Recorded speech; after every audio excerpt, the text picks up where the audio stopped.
My name is Kat, and I talk about history, folklore, and spirituality. Sometimes that means the spooky stuff. And this is some of the spooky stuff. I've been working with Nicholas McGeer over at Stories in the Cemetery for a while on this project. It's the very first almanac for paranormal investigators.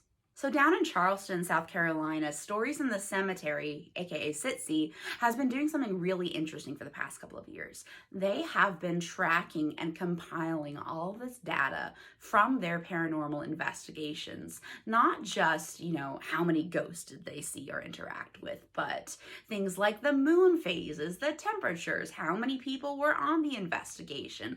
All of this information that can be potentially relevant to findings on a ghost hunt, and created their own scoring system to kind of evaluate what had happened during the entire experience. Nick has compiled all of this information into essentially a resource for paranormal investigators to use on their future outings in order to better analyze and make the most of those experiences. So where I come into this project is that myself and a few other people have contributed articles throughout the data and information in this almanac.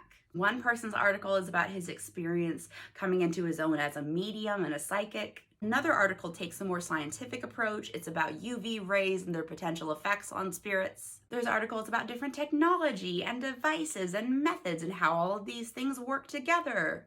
So even if you're a more experienced paranormal investigator, you might be able to take away like an entirely new method or a new approach to your experiences. Now, I'm not a paranormal investigator. I'm more of a researcher and independent scholar.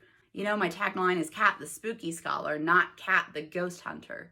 My contribution was an article all about cemetery etiquette in Appalachia.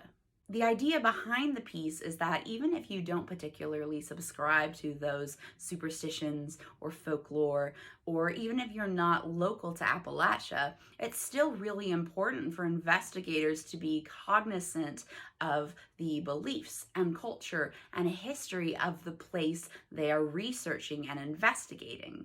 So it's more relevant to the ethical side of ghost hunting. Not usually something you would think about, right? I'm gonna put a link to this in the description below so you can check it out on Amazon, or maybe even purchase one for yourself or your friend or your grandma who is cool like that.